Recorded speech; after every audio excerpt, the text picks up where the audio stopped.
Bonjour tout le monde, aujourd'hui une vidéo qui m'a travaillé avant de le faire.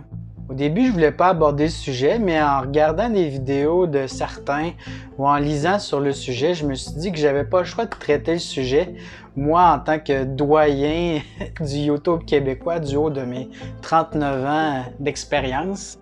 J'ai dû me calmer aussi un peu parce qu'on a l'accusation facile envers l'homme blanc hétérosexuel. Sauf que là, je suis zen, donc ça va bien, là, donc je peux aborder le sujet. Une vague de dénonciations, d'agressions sexuelles et psychologiques déferle sur les réseaux sociaux québécois. C'est sûr qu'il faut dénoncer des gestes criminels auprès des autorités compétentes. Ça, c'est indéniable. Mais est-ce que c'est moral de faire le jugement de gens sur la place publique de des gestes que, pour nous, ça peut causer du tort? Mais plus important qu'on peut se demander, c'est qui on est vraiment pour juger la situation. À la base, l'être humain est un agresseur, donc ça c'est un fait, on est tous sur le même moule. Malheureusement, ce qui compte vraiment aux yeux de l'être humain, c'est sa propre personne, son nombril.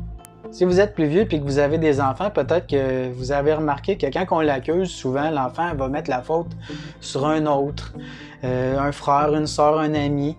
Donc des fois, la mauvaise action, il va même accuser le chat ou le chien domestique. Donc pour l'être humain, c'est normal de vouloir penser à sa propre personne. C'est inné chez nous. Et combien d'entre nous, si ça nous est tous arrivé, n'a pas perdu patience envers un enfant justement, un ami, un collègue, un conjoint? Ça nous est tous arrivé parce que c'est autant au-dedans de nous. Puis des fois, justement, le cœur, bien, il peut se mélanger, on veut le bien de l'autre. Donc c'est normal qu'on agisse ainsi. Mais là, si on est fait de même puis que c'est inné chez nous, pourquoi d'abord qu'il y a une vague de dénonciation d'un comportement qui est simplement humain? Mais la majorité de ces mouvements-là sont créés par une jeunesse féministe qui viennent tout juste de sortir de l'adolescence, avant justement que les médias plus traditionnels s'approprient cette cause-là et la fassent grimper. C'est les mêmes jeunes femmes qui tuent des enfants avant même qu'ils voient le soleil, juste pour dire que c'est mon corps, j'ai le droit de faire ce que je veux. Mais là, une simple chicane de couple de l'autre côté, puis là, on l'agresse. On en est rendu à dénoncer des comportements normaux. Par exemple, deux associés, il y en a toujours un des deux peut-être qui est plus leader que l'autre, qui va prendre les devants un peu plus, mais c'est pas pour écraser son compagnon. C'est juste une collaboration entre les deux. Mais ça se peut qu'il y en ait des chicanes que ça se traite de non, mon esti ici, de tout ça. Mais c'est normal dans une collaboration. Ou même en amitié, c'est la même chose. Des fois, il y a des froids, puis c'est des choses qui arrivent. Puis dans un couple, c'est la même affaire. Ça se peut qu'il y ait des discussions houleuses. Puis en même temps, c'est normal d'en avoir. On vit à deux. C'est pas parce que la fille du couple dit à son chum « Ah, tu me touches plus parce que tu me trouves grosse » que c'est de l'harcèlement psychologique et sexuel. Là. Puis ça se peut que lui, elle l'énerve en tabarnak.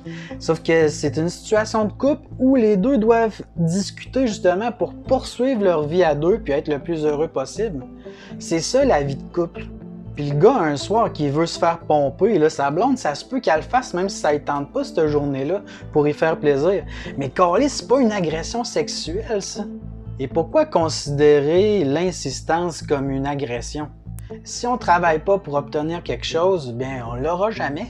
Si tu veux, par exemple, quelqu'un de particulier dans ton lit ou dans ta vie, bien, si tu t'arrêtes au premier nombre, tu vas continuer à te crosser tout seul. Tu sais, à un moment donné, il faut arrêter de broyer puis dire que c'est de la mauvaise éducation, là. Puis parlant de se crosser, là, tu sais, les pro-dénonciations, là, blanc comme neige, là, à un moment donné, là, vous êtes hypocrite en calice, là. Un domaine peut-être que vous pensez même pas, c'est la pornographie. Écrivez-moi en privé, chers influenceurs frustrés, lequel d'entre vous n'en a jamais consommé? J'attends vos messages, là, let's go!